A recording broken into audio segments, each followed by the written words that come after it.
d'exemples à jouer. Et donc on trouvait ça intéressant avec Guido de proposer un moment un peu particulier aussi avec Gaëtan Baguissa qui est conseiller communal à Charleroi et qui mène une réflexion sur ces sujets au niveau local, notamment à travers la présence de la mémoire coloniale dans l'espace public.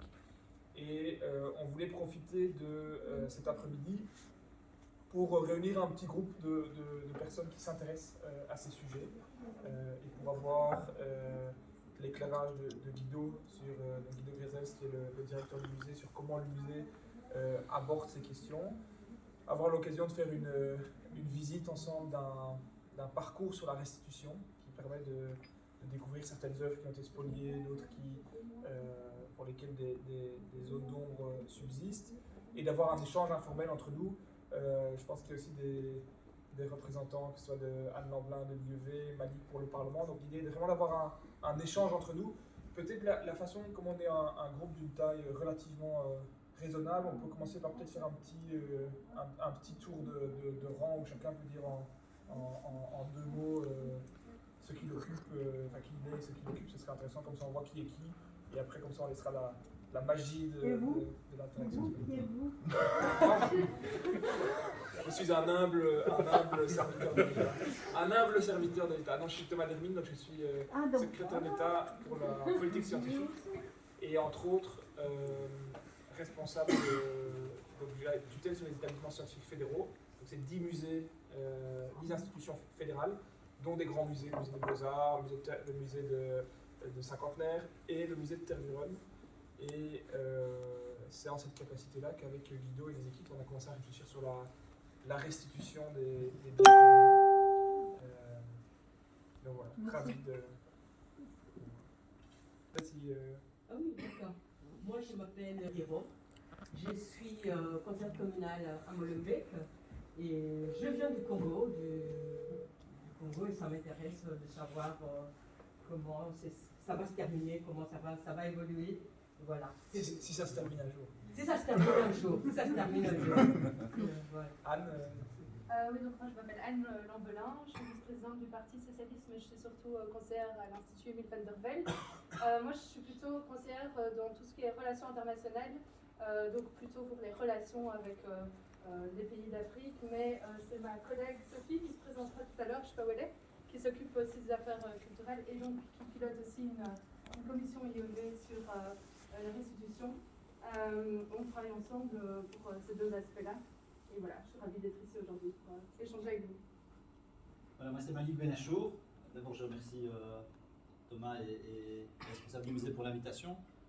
Je suis député fédéral et je suis membre de la commission des affaires étrangères et du coup accessoirement peut-être aussi coopération et développement qui suit les matières de la ministre Kittir.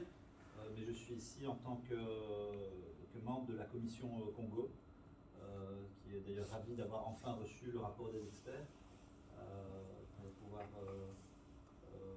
analyser et dont on va pouvoir débattre dans les prochains jours, prochaines semaines. Donc voilà, c'est un moment important qui tombe à pic par rapport au travail de la commission.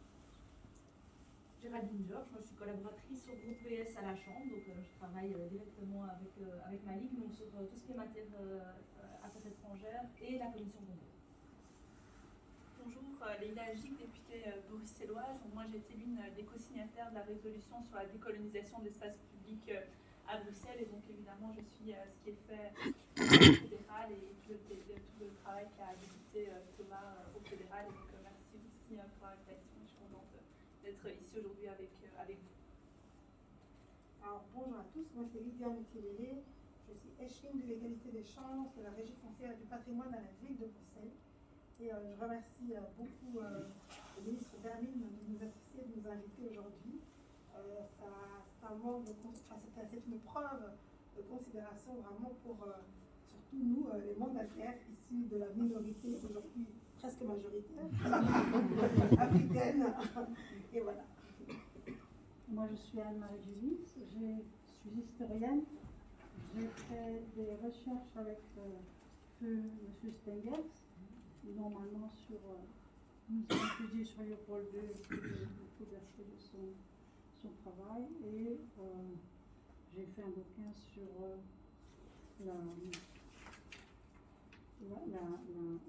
comment est-ce que les tribus s'organisent. Poétiste, retraité, curieux, je m'intéresse à ce musée et à son devenir. Et j'ai été invité par M. Benguiza. Gaëtan Benguiza, conseiller communal à Charleroi. Là, ça fait, tout d'abord, Thomas, merci de nous avoir invités, de nous avoir associés. Ça fait plusieurs années qu'on travaille là-dessus et on est fiers en tant que Caro d'avoir eu la première rue Patrice Lumumba à Charleroi. Donc c'est dans ce cadre-là que ce travail de restitution nous intéresse vraiment totalement et c'est pour ça que je suis là aujourd'hui. Donc bonjour, moi je suis Sébastien Remy, je suis là un soutien moral ami de Gaëtan. Voilà. Je vais présenter son épouse, donc voilà. Voilà. Non, j'ai de la famille qui a vécu longtemps, qui a vécu au Zaïre et puis au Congo, donc ça m'intéresse particulièrement. Et à titre privé, je travaille au SP Finance et je suis responsable de la perception des impôts et je suis content de voir que ça sert aussi à des musées comme celui-ci. Maxime Emmanuel, je suis coprésident du MRAX. Je suis MRAX, oui. Le MRAX. Vous connaissez la première association antiraciste en Belgique. Je suis également président de l'Observatoire de la négrophobie en Europe, membre du collectif Mémoire coloniale. Donc, depuis des années, nous travaillons sur cette problématique-là. Je suis très heureux d'être là. Merci de l'invitation et surtout merci à Gaëtan d'avoir pensé à moi.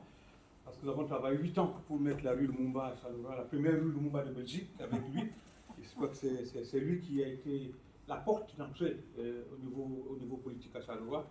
Et je crois que c'était pas facile d'avoir le succès-là parce que la mémoire coloniale, c'est assez compliqué, c'est pas seulement une affaire de ceux qui ont été les colonisateurs qui sont opposés. Même parmi les colonisés, c'est pas toujours évident. Donc il faut réconcilier ces mémoires-là, il faut réconcilier l'histoire, une histoire commune, partagée. Je crois qu'il faudrait que nous ayons le courage d'affronter les beaux mauvais moments, les souffrances, etc. Et en parler pour un nouveau monde, un monde meilleur, et où nous pouvons échanger égalité, justice.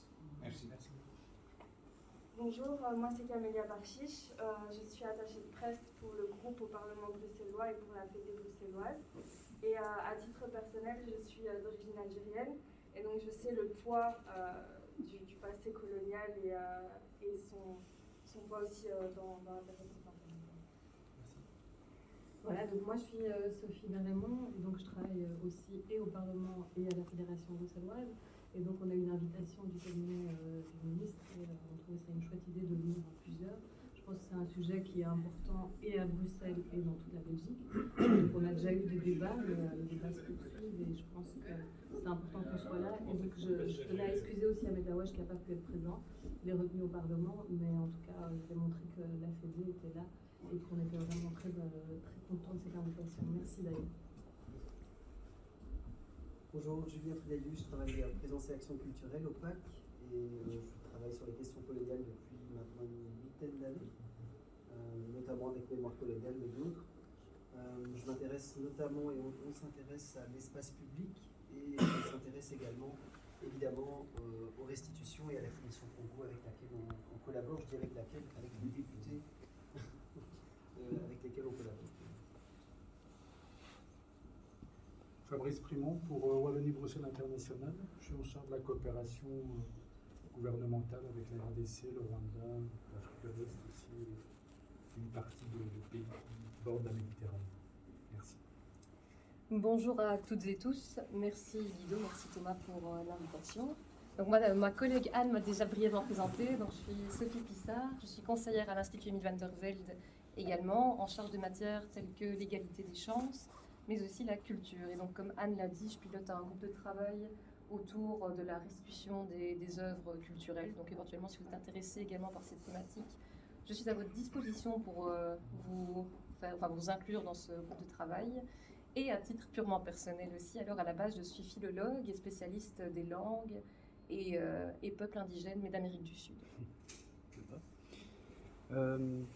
Bonjour à tous, moi je m'appelle Jean Lefebvre, je travaille comme historien, archiviste à l'Institut Emile van der Velde.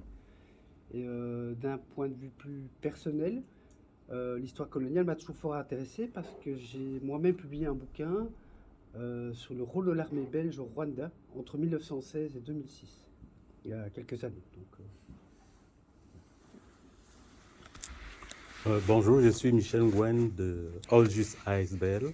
Gaëtan m'a convié à être présent parce que depuis toujours on a cette thématique qui nous chagrine un peu et on aimerait qu'on trouve le bout du tunnel, même si c'est là entrant, on trouve quand même un bout du tunnel. Merci. Je suis Patrick Issenguier, conseiller communal à Berkem-Sainte-Agathe, belge d'origine congolaise, et je suis très intéressé par tout ce qui concerne les périodes coloniales. Et j'ai eu à collaborer dans le passé avec le Musée royal de l'Afrique centrale, notamment quand le Musée royal était fermé. Et donc j'ai travaillé au studio Congo, qui existait ici et qui mettait en évidence toute cette période-là. Donc voilà. Philippe Boykété, je suis premier échevin à Saint-Josse. Je suis échevin du logement, mais ici c'est surtout en ma qualité d'échevin de l'enseignement que je suis présent, puisqu'on a entamé au sein de la commune, au sein du département de l'instruction publique, un travail justement sur la mémoire. Et on essaye depuis quelques années d'intégrer ça dans les programmes de cours. Et donc c'est vraiment une chance pour moi d'être ici aujourd'hui. Et je suis aussi accessoirement un ancien de l'IEV, donc je sais toute la difficulté qu'il peut y avoir à créer comme ça des moments de rassemblement. Et donc c'est important de pouvoir se réunir et de discuter de ces questions-là. Et donc n'hésitez pas, s'il y a d'autres initiatives, on sera présent évidemment. Bonjour, moi c'est Stéphanie Charlier, je travaille pour SolSoft, donc c'est une ONG de coopération. Nous avons notamment des partenariats avec des organisations de la société civile dans RDC, avec ma collègue Sylvie qui s'en occupe. Et moi je coordonne notamment le plaidoyer de la mobilisation des publics en Belgique sur les questions qui préoccupent donc nos partenaires. Et je suis aussi personnellement très intéressée par l'histoire coloniale et l'histoire contemporaine de la RDC et de l'Afrique centrale d'ailleurs. Oui, bonjour. Donc Stéphanie m'a partiellement présentée. Donc je suis Cécile Lester, je suis la personne qui fait le suivi du partenariat pour la RDC donc à Solsoc. Et nous suivons plusieurs organisations, dont une qui actuellement donc à la présidence du cadre national de concertation de la société civile. Et donc ce cadre organise des groupes thématiques de travail, dont certains donc discutent de toutes ces questions qui nous intéressent aujourd'hui. Voilà. Bonjour à tous, je m'appelle Grégoire Cavassélé, je suis conseiller communal à Saint-Gilles. Et en fait, on ne peut pas savoir où on va si on ne sait pas d'où on vient. Et tout ce qui était cette recherche de restitution était vraiment fort intéressante pour moi parce que je suis afro-descendant. Cette histoire que l'on partage aujourd'hui, c'est une histoire de mes parents, de mes grands-parents. Et pour moi, c'était hyper important de pouvoir la mettre sur la table aujourd'hui, de se questionner et de savoir qu'est-ce qu'on va faire et surtout qu'est-ce qu'on va léguer à nos enfants. Merci Tom. Bonjour, je suis Ruki Kavak, la collaboratrice cabinet de l'échevin Philippe Boykété, juste ici devant. Bonjour, Michel Kutendakana, je suis conseiller CPS à Watermal-Boisfort. Je suis métis belgo-congolais. En plus de l'actualité concernant la restitution, la mémoire coloniale, il y a aussi une actualité qui concerne le sort, bon je suis plus jeune, hein, mais le sort des métis de la colonisation qui a donné lieu à une procédure judiciaire pour le moment. Et donc voilà, c'est toute une série de sujets qui m'intéressent particulièrement. Peut-être, monsieur, si vous voulez... Donc ça c'est le guide. Oui, mais justement, ça va. Présentez-vous, François. Voilà, je m'appelle François Macangal, je suis guide depuis la réouverture de ce musée. Et j'ai la charge individuelle, comme M. Kabassélé. J'ai été intéressé à travailler dans ce musée de manière individuelle, tout simplement savoir plus sur d'où je viens. Et le métier de guide de musée, c'est proposer une grille de lecture sur l'histoire et les mémoires des objets et de ce lieu. C'est ce que j'aurai la charge de vous proposer, de vous suggérer. On va donc faire un voyage dans nos histoires et nos mémoires personnelles. Donc, bonjour, moi c'est Laura Sabato, je suis collaboratrice au cabinet de Thomas. Nathan de Fortunato, enchanté, également collaborateur au cabinet de Thomas Derrière. Merci beaucoup, ça prend un peu de temps, mais je pense que ça valait la peine de vous envoyer qui est dans la salle. C'est une session très informelle, hein, donc le but c'est aussi de créer un échange entre des gens qui ont un intérêt à travailler sur ces questions. Pour cet après-midi, ce qu'on vous proposait avec Guido, c'est de commencer par un exposé de Guido sur le musée de façon générale et la rénovation qui a eu lieu, les orientations du musée, etc., et expliciter les grandes lignes de l'approche que le musée et le gouvernement ont validé sur la restitution. Ensuite, on va entamer avec un guide du musée, une visite du musée assez rapide en groupe, avec un focus sur un parcours restitution, ce qu'on appelle un parcours restitution, et qui vise justement à montrer voilà, quelles sont les différentes catégories d'œuvres, celles qui pourraient faire l'objet d'une restitution, celles qui sont tout à fait légitimes, etc., et qui est très bien faite. Et l'objectif, c'est vraiment informel. N'hésitez pas vraiment à poser toutes les questions, à discuter, à vous balader dans le musée. C'est un moment privilégié qui nous est gentiment proposé par les équipes du musée. Donc, Guido va remercier toutes les équipes. Et ensuite, si vous voulez rester plus longtemps dans le musée, je ne sais pas si l'exposition temporaire est déjà ouverte ou pas. Oui, on peut elle s'ouvre ce soir, mais si vous avez le temps, vous pouvez... Si vous avez le temps, il y a une exposition temporaire sur les os humains, qui sera, le vernissage est ce soir, qui est absolument fabuleuse. Donc si vous avez ne fût-ce que quelques instants pour passer après la visite, n'hésitez pas à le faire, c'est vraiment... oui, dans les os. Voilà, Guido, merci beaucoup en tout cas, et merci de nous accueillir. Merci beaucoup. Je vais commencer à me présenter moi-même. Mon nom est Guido Wissels, je suis le directeur général de ce musée depuis 20 ans. Avant, j'ai travaillé pendant longtemps dans la recherche agronomique. Et donc, sans doute, vous allez vous poser tout de suite la question, mais comment un chercheur en agronomie peut devenir directeur d'un musée? Là, c'est ce que je voulais vous exposer. Je n'ai qu'une demi-heure parce que chacun de vos préoccupations m'intéresse fortement. Je pourrais parler pendant quelques heures sur chacun des sujets que vous avez abordés. Je vais essayer de faire un petit résumé où on en est, quel est le musée, quelles sont les activités scientifiques, qu'est-ce qu'on fait en Afrique.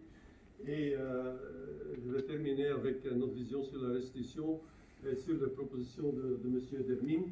Et ce week-end, j'étais encore à Portugal à une réunion de directeurs de musées où la Belgique a plusieurs fois été citée comme exemple pour le reste de l'Europe. On a été très tard pour bouger, mais finalement, on est bien en avance du pacte, et je vais en parler. Je voulais quand même, donc je vais vous parler un petit peu du MRACNEM, des problèmes de rénovation, de la restitution, les défis et où on en est avec le gouvernement.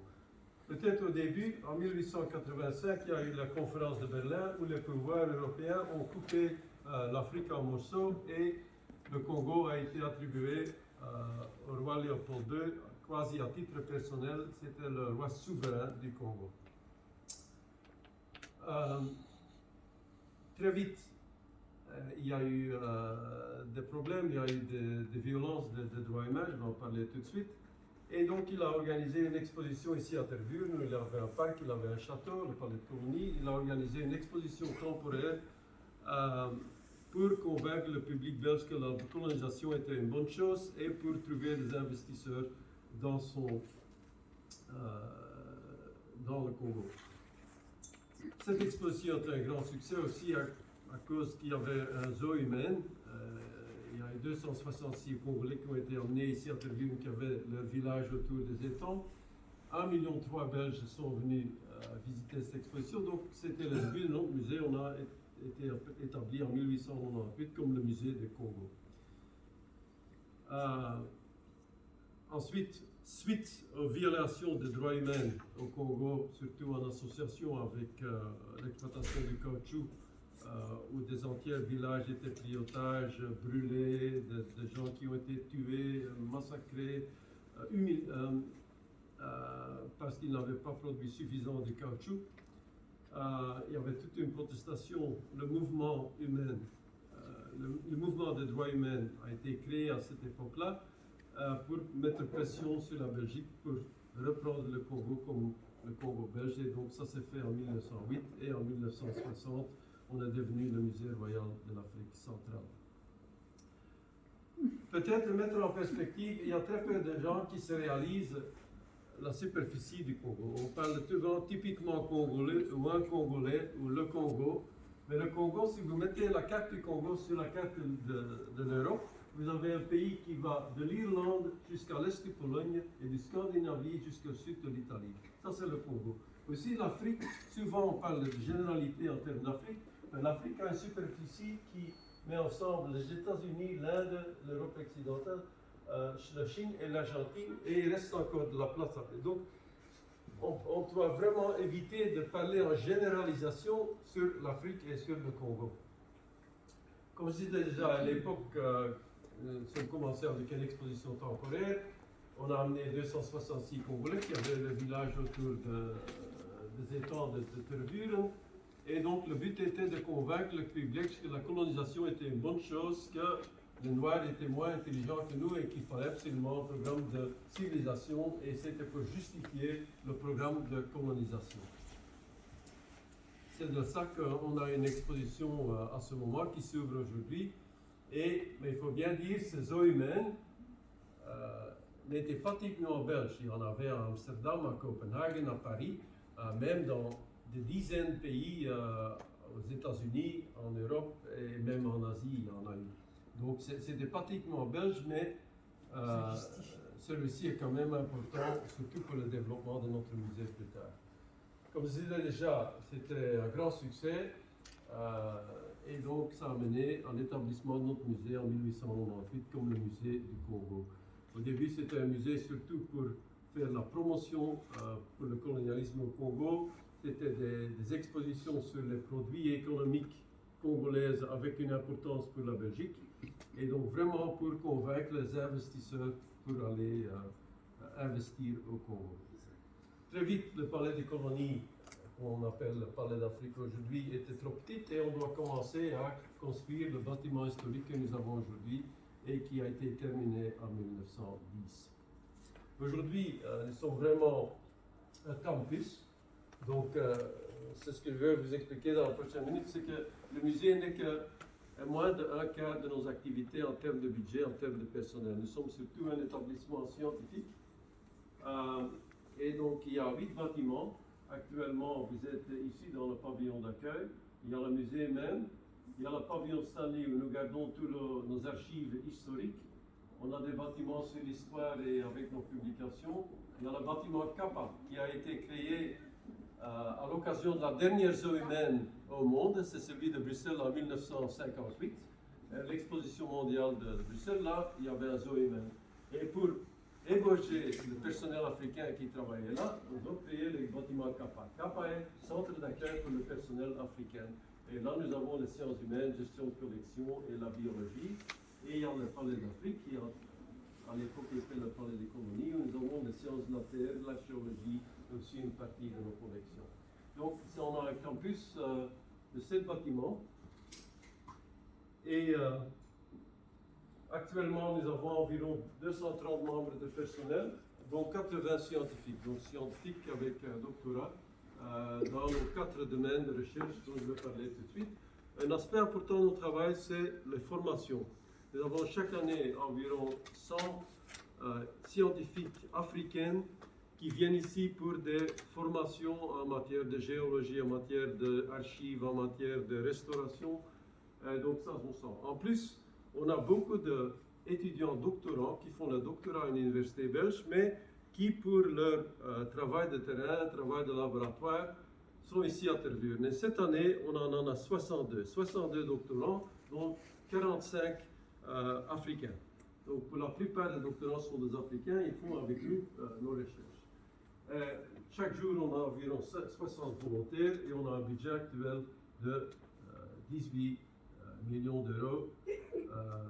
Depuis que M. Dermine est là, c'est la première fois que je ne dois pas mettre une diminution de mon budget vis-à-vis de l'année précédente. Donc, c'est beaucoup apprécié. Alors, juste quelques chiffres. Nous avons les plus grandes collections au monde en ce qui concerne l'Afrique. Nous avons 128 000 objets ethnographiques, 9 000 instruments de musique, 10 millions d'espèces zoologiques, 4 km d'archives, dont tous les archives de Stanley, mais aussi 1 km d'archives, donc tout ce qui est connu. Parce que quand on parle de la restitution des objets, les pays même souvent demandent aussi le retour des archives. Et au Rwanda, par exemple, avec le Rwanda, on a un projet pilote où on fait la numérisation de tous nos archives historiques. Mais la première chose qu'ils voulaient, c'est nos archives sur les activités minières et géologiques. Et donc ça, on a tout numérisé et rendu au Rwanda l'année passée. On a plus d'1 million de photos. On a la plus grande collection du monde sur l'échantillon de bois tropicaux, qui est très important maintenant dans les discussions sur le changement climatique. L'analyse de chaque arbre sur sa capacité de stocker du carbone. On a des minéraux, des photos aériens, et très important pour nous, pour la plupart des enfants belges, la première rencontre avec l'Afrique, c'est une visite à notre musée. On a fait des enquêtes et plus de 60% des Belges sont venus ici au musée, ou bien comme petits garçons, ou bien comme gamins avec l'école, ou bien avec les grands-parents. Donc chaque année, on a entre 30 et 40 000 enfants qui visitent les ateliers. Je ne parle même pas des enfants qui visitent le musée même. Donc ce sont des ateliers, nous avons des ateliers spécifiques sur la musique africaine, sur le passé colonial, sur les cultures africaines. Donc si les écoles veulent apprendre plus sur je dis souvent, venez ici et participez dans nos ateliers qui sont faits spécialement. C'est d'abord la gestion de toutes ces collections énormes, la recherche, et on a 4 grands domaines, c'est l'anthropologie, l'histoire, la biologie et les sciences de la Terre.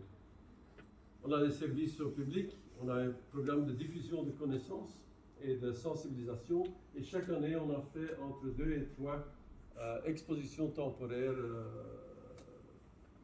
dans notre musée ou ailleurs. Et on a un programme de coopération avec Mme Kittir pour le renforcement des capacités nationales en Afrique. Donc, qu'est-ce que ça veut dire? D'abord, la gestion des collections, il faut beaucoup de collections préventives, il faut maintenant la recherche de provenance, et ce sont des collections extrêmement diverses. On a à la fois des insectes, des masques, des instruments de musique, des photos, du bois. Nous travaillons actuellement en 15 pays africains, et ici vous voyez où en Afrique on est actif. Les taches bleues, c'est la collaboration en matière de sciences de la Terre et de la géologie. Les taches rouges, c'est la collaboration en matière de biodiversité et la biologie. Et les taches jaunes sont la collaboration avec des musées ou en sciences humaines. Donc, à l'époque, on était un musée Afrique centrale. Maintenant, on a vraiment dispersé, on travaille quasi dans tous les pays africains. Alors, quels sont les types de recherches que nous menons? Je vais être très bref. En anthropologie culturelle, c'est surtout les études de nos collections ethnographiques, l'étude de provenance, aussi la signification. En biologie, on fait surtout la taxonomie, l'étude des sortes, mais aussi le lien entre la taxonomie et la transmission de maladies par les parasites. En sciences de la Terre, on a à la fois la géologie traditionnelle, où est-ce que vous trouvez l'or, pourquoi l'or est là, donc la recherche fondamentale, mais aussi un programme sur les risques naturels. On fait des programmes pour développer des early warning systems pour les éruptions de volcans, pour le tremblement de terre et les glissements de terrain. Et alors on a un programme histoire politique où on fait à la fois la recherche sur le passé colonial et les sociétés contemporaines africaines. Comme je disais déjà, c'est l'importance de la tradition orale, la signification, le type de recherche que nous menons. Ici, au Congo, par exemple, pour vous citer un de nos projets au Congo, c'est le projet Progens. Ça veut dire que beaucoup des informations du Congo datent encore des années 50, encore avant la décolonisation. Donc nous faisons des monographies sur chaque province congolaise avec toutes les données mises à jour, la population, des nouvelles cartes, l'industrie, la biodiversité, l'éducation, les écoles, les universités. Donc tout ce que vous savez savoir sur la province est résumé dans ces monographies qui sont disponibles à la fois en papier ou online. Donc si jamais vous devez travailler sur le Congo, vous avez besoin d'informations sur le Haut-Katanga, vous allez tout trouver online dans nos publications. Il y a aussi beaucoup de recherches sur la diaspora et l'influence de l'Afrique sur la culture partout dans le monde. La Belgique est une société qui pendant longtemps est restée très blanche. parce que la Belgique, pendant la colonisation du Congo, Rwanda et Burundi, n'a jamais donné de visa à des habitants de ces pays-là. Donc, c'était très différent des pays autour de nous. La France, l'Angleterre, l'Hollande donnaient des visas à des Africains ou à des gens d'origine de leur colonie. La Belgique ne faisait pas ça. Donc, ça veut dire que l'implication, c'est qu'il y a jusqu'à 40 ans, il y avait peut-être 5000 Belges d'origine africaine. Aujourd'hui, il y en a 250 000. Et la plupart sont venus avec la vague de migration des années 80 et 90. C'est une nouvelle génération qui est beaucoup plus proactive. Et donc, on a pour le moment 250 000 Belges d'origine africaine, dont la moitié viennent du Congo et Rwanda-Burundi. Alors, en sciences naturelles, comme je disais déjà, c'est la taxonomie d'études de sorte, avec les liens sur la transmission de maladies. Mais un aspect important de notre travail maintenant, et ces dernières années, on a publié 2 grands articles dans Nature, qui est quand même la revue scientifique le plus importante au monde, sur la capacité de rétention de carbone dans chacun des arbres congolaises. Et pour le moment, le Congo est aussi important que la zone Amazie, que le Brésil, pour la rétention du stockage. Donc, dans les discussions sur le changement climatique qui se font actuellement à Glasgow, le Congo joue vraiment un rôle prominent. Il y a d'ailleurs beaucoup de compagnies belges qui investissent dans pour planter des arbres au Congo pour devenir carbone neutre ici en Belgique. Par exemple, le groupe de Coloroid vient d'acheter un terrain de 10 000 hectares. Ils vont planter 10 millions d'arbres pour le stockage de carbone, qu'ensuite, ça fait que leur compagnie ici en Belgique devient carbone neutre. Ici, encore une photo de travail sur le volcan.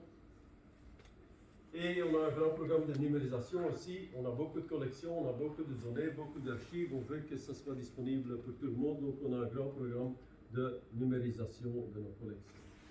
Et en diffusion de connaissances, comme je disais déjà, pour la plupart des enfants belges, la première rencontre avec l'Afrique est une visite de notre musée. Donc, on a beaucoup d'activités éducatives, des activités culturelles, un site web de publication, des expositions temporaires. Mais c'est surtout les ateliers, et peut-être que François, quand il fait son tour, pourrait vous montrer un ou deux de nos ateliers que nous avons sur la musique congolaise, sur le passé colonial, sur les cultures africaines en général. Ici, quelques publications pour ceux intéressés dans le passé colonial. Quelques publications qu'on a fait l'année passée. Ici, c'est sur le Congo indépendant de notre collaborateur Zana Etamba. Ici, Jean Massombo a fait une petite œuvre très importante l'année passée sur l'indépendance du Congo, ce qui est vraiment s'est passé pendant les négociations sur l'indépendance. Et déjà, à cette époque-là, les responsables politiques congolaises ont demandé déjà pour une récitation des œuvres de Tervuren, mais les agents belges n'ont jamais accepté que ça soit mis sur l'agenda. Mais c'était bien dans l'agenda des Congolais. On a fait un livre, L'indépendance du Congo et ses lendemains, et un autre livre, Le Congo colonial, une histoire en question. Et à Anvers, l'année passée, cette année, il y avait une grande exposition Safa Congo, et on a fait le catalogue de cette exposition. Donc ça, ce sont que quelques œuvres que nous avons publiées récemment. D'ailleurs, M. Délysée du Parlement, qui vient de s'excuser auprès de moi qu'il viendra plus tard, il avait vraiment espéré d'être ici avec nous, mais il organise une série de conférences dans son village, aux villes Nîmes, sur le passé colonial. Il y en a un ce mercredi, il y en a un autre le 10 décembre, je pense, où M. Dermine va parler aussi. Et il m'avait demandé, est-ce que vous n'avez pas quelques publications sur le passé colonial récent que je puisse montrer au public ce soir-là. Et je lui avais toute une boîte comme ça avec toutes nos publications, et je pense que c'est très important. Ce sont des publications pas uniquement pour des scientifiques, mais c'est vraiment souvent des publications pour le grand public. Alors on travaille fortement avec les cabinets de l'éducation pour encourager les écoles pour mettre l'éducation sur le passé colonial sur l'agenda. Mes enfants ont été à l'école et jamais ils ont appris sur le passé colonial sur le Congo. C'est vraiment un sujet qui a entièrement disparu. Il y a beaucoup d'enfants belges qui ne savent plus qu'on a eu une implication au Congo, au Rwanda, au Burundi. Donc, c'est très important de l'avoir avec les écoles. Et donc, on a même produit une brochure pour les écoles, Congo, colonisation, décolonisation. Et donc, qui peut servir dans des leçons dans les écoles secondaires. Ça a des CD-ROM avec des photos, avec des films qu'on peut utiliser dans l'éducation dans les classes.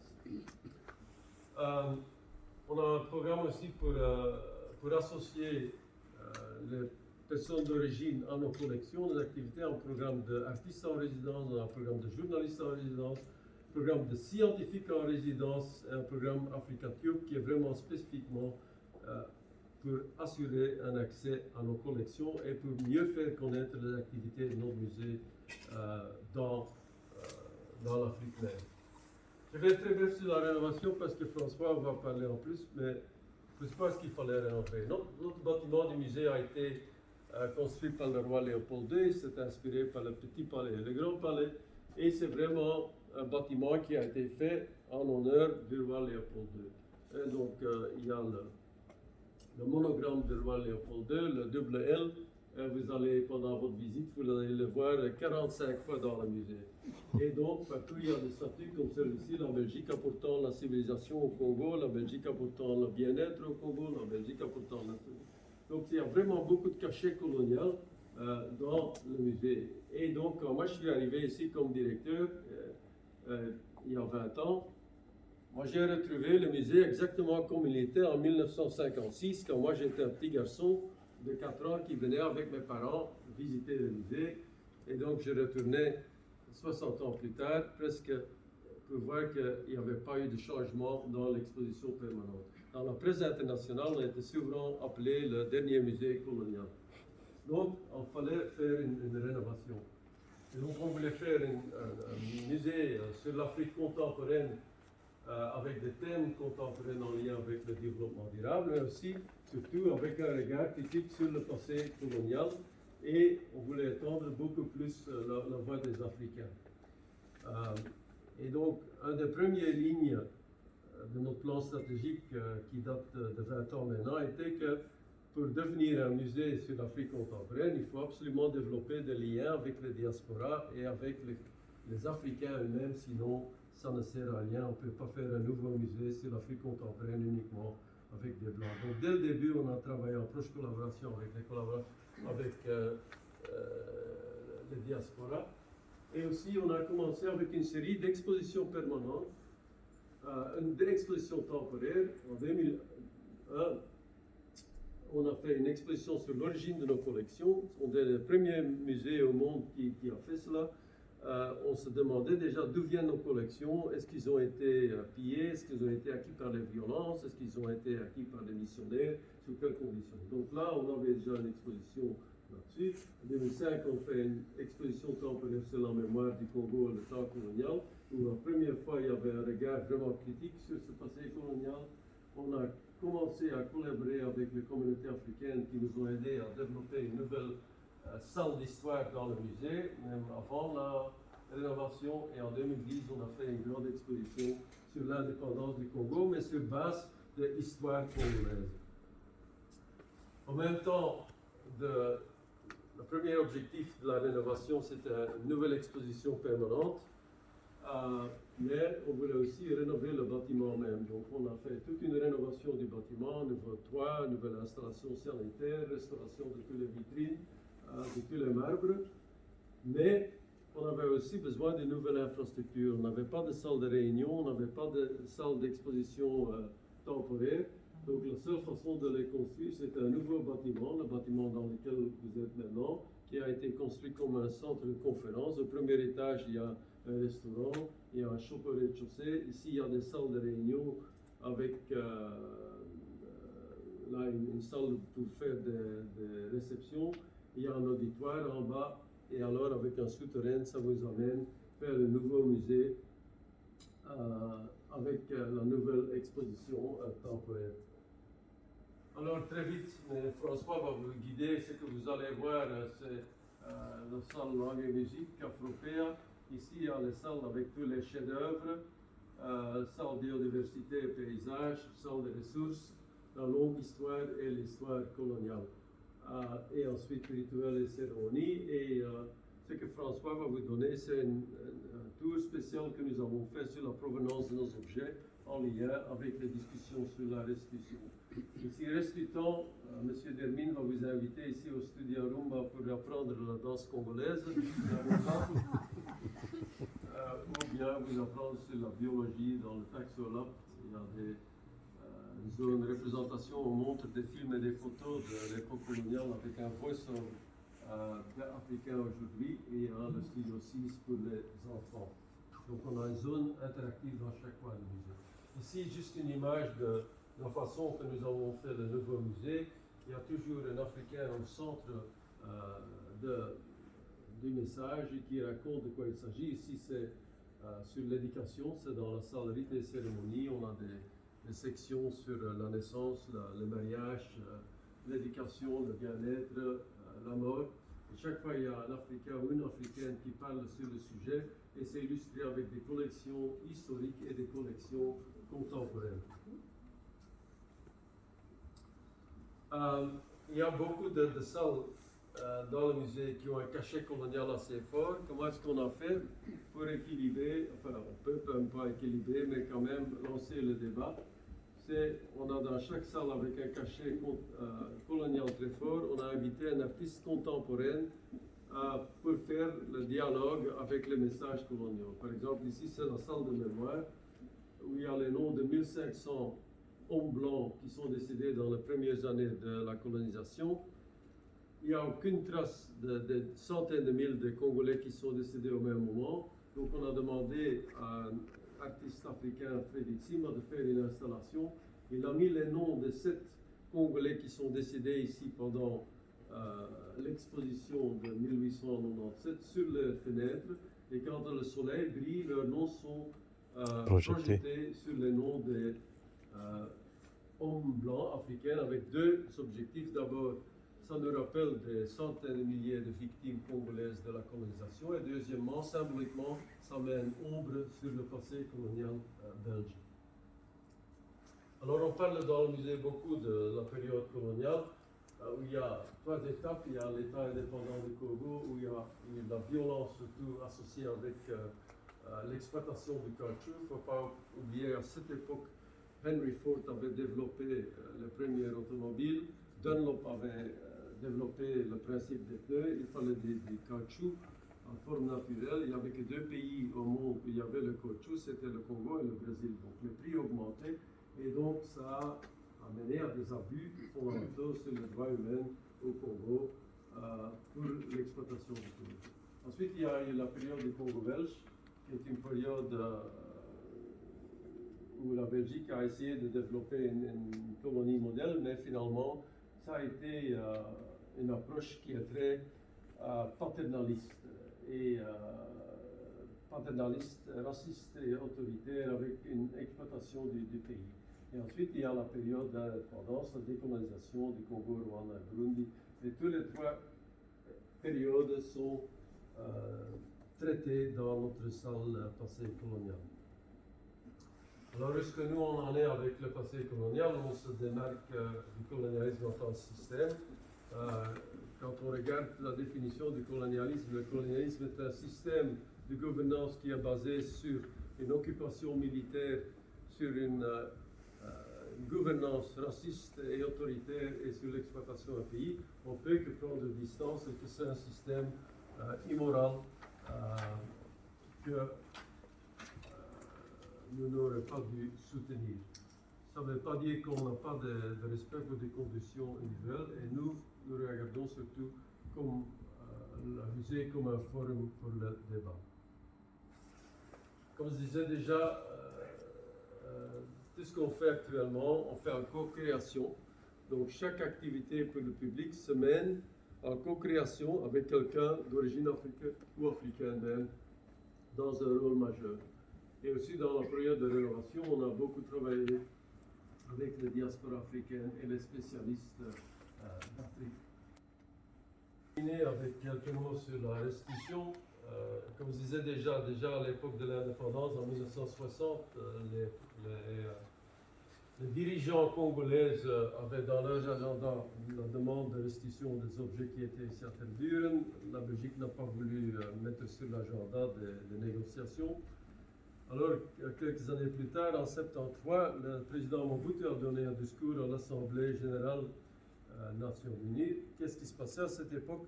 Notre musée avait une exposition itinérante aux États-Unis. Donc il y avait 200 vraiment chefs-d'œuvre du Congo qui faisaient le tour des États-Unis, et le président Mobutu se demandait comment ça se fait que le public américain peut voir tous ces chefs-d'œuvre du Congo qui sont à Tervuren et le peuple congolais ne peut jamais le voir. Donc à ce moment, il a dit voilà, je demande le retour de l'héritage du patrimoine culturel qui se trouve à Tervuren vers notre pays. Notre musée a renvoyé 114 objets ensuite à l'Institut du musée Kinshasa dans un deal avec le gouvernement congolais. Malheureusement, la plupart de ces objets ont été volés quelques années plus tard, ramenés en Europe, et encore maintenant, au moins 2 ou 3 fois par an, il y a quelqu'un qui m'appelle et vous savez, une de ces pièces que vous avez envoyées en 76 se trouve actuellement à Munich ou à New York, et on essaie toujours de la récupérer, de la renvoyer au Congo, mais c'est pas facile. Mais on en a quand même quelques-uns qui vont être, qu'on a pu récupérer et qui seront renvoyés au Congo. Alors, en 2017, le président Macron a donné un discours à Ouagadougou où disait que le patrimoine africain ne peut pas uniquement dans des musées européens. Il veut que d'ici 5 ans, les conditions soient réunies pour la restitution temporaire ou définitive du patrimoine africain. Il a demandé ensuite à Felwine Sarr et Bénédicte Savoy de faire un rapport, et qui ont fait un rapport sur la restitution du patrimoine africain, parce que la jeunesse d'Afrique, comme la jeunesse de France et d'Europe, a un droit au patrimoine. C'est un rapport qui a eu beaucoup de retours, et je vais parler de la proposition de M. Demine d'ici un moment, mais quelle est la politique de notre musée? D'abord, nous avons une attitude constructive et positive, on est très ouvert sur le dialogue, et on reconnaît qu'une partie de nos collections acquises a été acquise dans un contexte d'échanges inégaux, même pire, parfois par la violence, par le pillage. Et on fait beaucoup d'études de provenance actuellement pour avoir les faits scientifiques. Mais finalement, les collections ne nous appartiennent pas, elles appartiennent à l'État fédéral, et donc c'est une décision politique. Moi, je peux dire ce que je veux, mais c'est le secrétaire d'État en charge de la politique scientifique qui devra faire la décision. On facilite l'accès à l'inventaire, à la fois au Congo et au Rwanda, ils ont déjà une copie de nos inventaires pour faciliter le dialogue. Comment voulez-vous dialoguer avec un pays qui ne savent même pas ce que vous avez? On est d'accord pour une restitution physique, on a un programme de collaboration avec les musées, on a commencé un programme de recherche de provenance, et on a, comme je disais déjà, un programme avec le Rwanda pour le retour du patrimoine culturel en forme digitale. J'ai déjà rendu beaucoup de nos archives, films, photos et des archives géologiques. Ce qui est important au Congo, c'est au Congo, on ne parle pas tellement de la restitution, on parle surtout de la reconstitution. Ils ont encore un patrimoine culturel important au Congo, mais ce n'est pas une collection représentative. Il y a beaucoup de pièces qui manquent. Donc pour eux, ce n'est pas tellement la restitution en soi, ils veulent surtout avoir une collection représentative. Donc c'est une collaboration sur base beaucoup de scientifiques. Et on fait des expositions itinérantes et conjointes avec certains musées. Actuellement, on travaille avec le musée des civilisations noires au Sénégal sur une exposition sur les Bantous. Et ici, quelques exemples de pièces importantes qui ont été pillées, et François va vous les montrer tout de suite dans l'exposition. Il y a Lusinga, qui est une pièce d'un chef de village qui a été tué par un militaire belge qui ensuite a brûlé son village, a volé tous les objets qui étaient du chef Lusinga et les ramené ici en Belgique, et qui a aussi coupé la tête de M. Lusinga, et la crâne de M. Lusinga a été renvoyée en Belgique et se trouve actuellement dans le musée d'histoire naturelle. Ici, le masque plus bas aussi, c'est un de nos pièces emblématiques. C'est vraiment une pièce fondée avec une réputation mondiale, sans doute la pièce la plus fameuse de notre musée, qui a été acquise aussi par M. Moucher, un colonel. Et il y a la fameuse Nikisi statue que vous allez voir tout de suite, qui a été qui a été pris par la violence et par le pillage par commerçants belges. On a actuellement dans le musée tout un tour de provenance sur l'origine de nos collections et qui explique avec un app que vous pouvez mettre sur votre GSM l'origine et la provenance de la plupart de nos collections. On participe aussi à des conférences. Il y a eu à Kinshasa des conférences sur la restitution, j'ai participé. Il y en a eu aussi sur la reconstitution. On vient aussi de publier des livres sur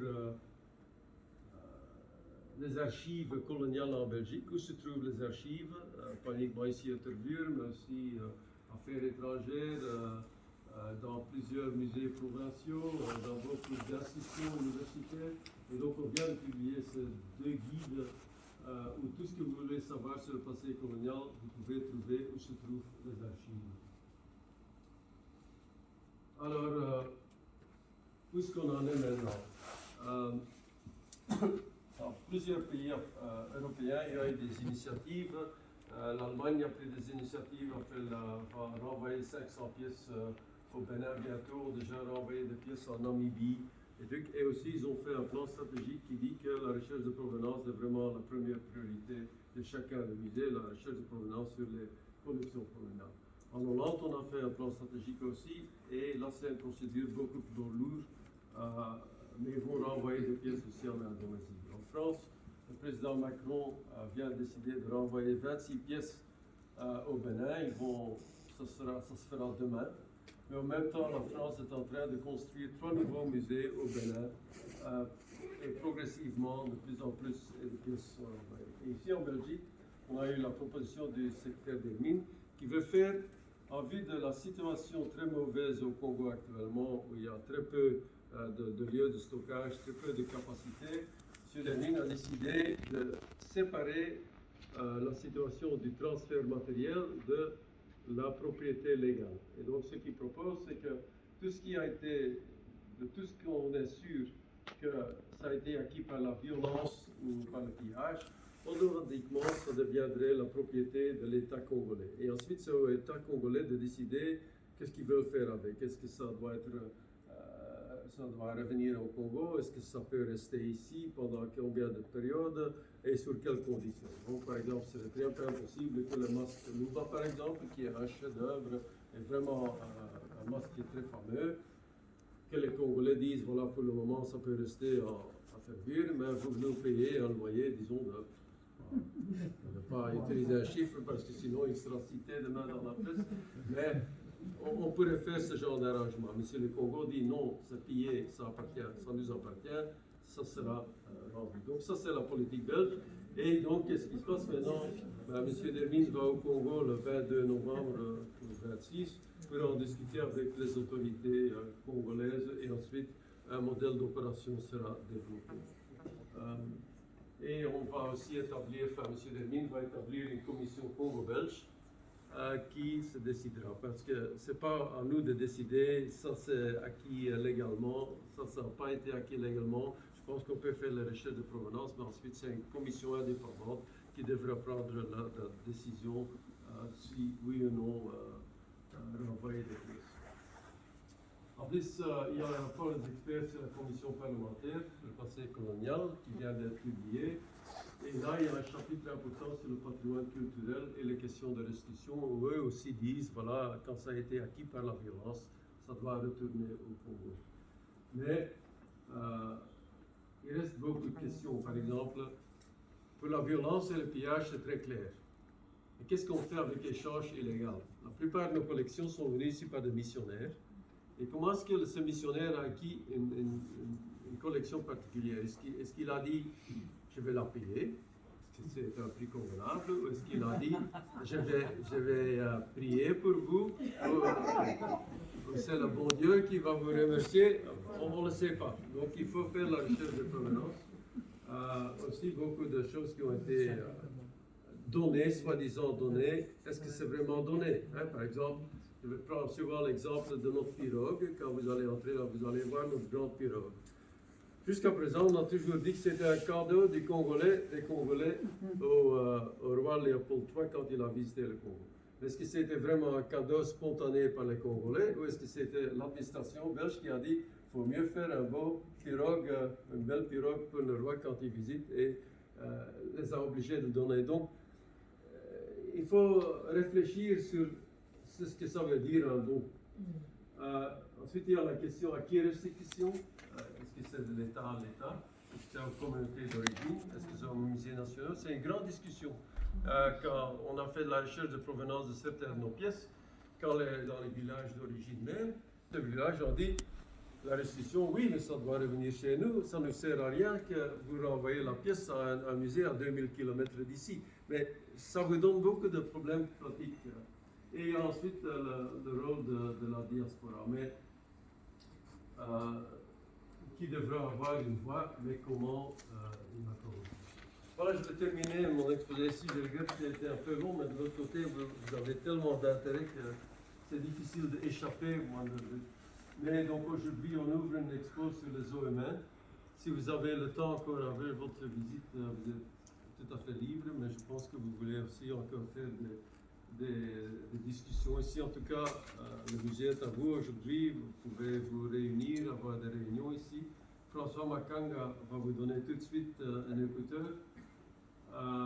Et si jamais vous, dans vos communes, vous aimeriez bien continuer le débat, je suis tout à fait prêt de venir chez vous, de demander à mes collègues pour expliquer. Certainement, certains d'entre vous qui sont dans le Parlement, je suis sûr que la commission parlementaire va bientôt commencer avec sa série d'auditions et comme le musée est impliqué dans la plupart des sujets, on sera sollicité là-bas aussi. Mais je remercie, je tiens à remercier le secrétaire d'avoir cette initiative et d'avoir un groupe aussi large et divers avec nous aujourd'hui. Et je vous souhaite une très bonne visite et bonne journée.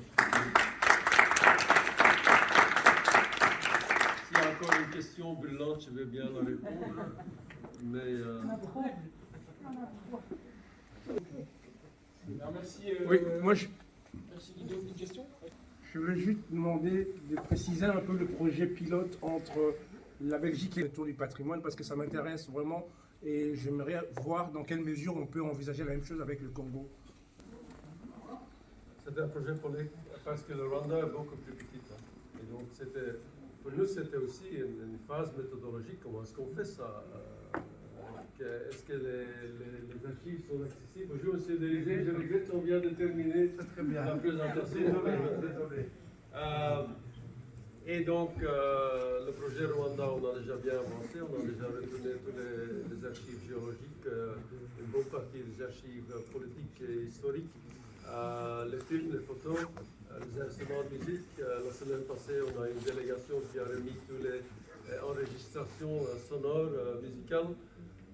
Mais ça continue encore 2 ans. Pour la Belgique, de nouveau, c'est une décision politique, c'est une décision de notre gouvernement. Si le Congo demande la restitution de nos archives en forme numérique, parce que je ne pense pas que ça a beaucoup de sens de la retourner en forme papier. Certainement, le Rwanda nous a dit tout de suite, on n'est pas intéressé dans le papier, tout ce qu'on veut, c'est le numérique. Nous sommes prêts de prendre action, mais c'est une décision politique, c'est pas ma décision. Ok, merci.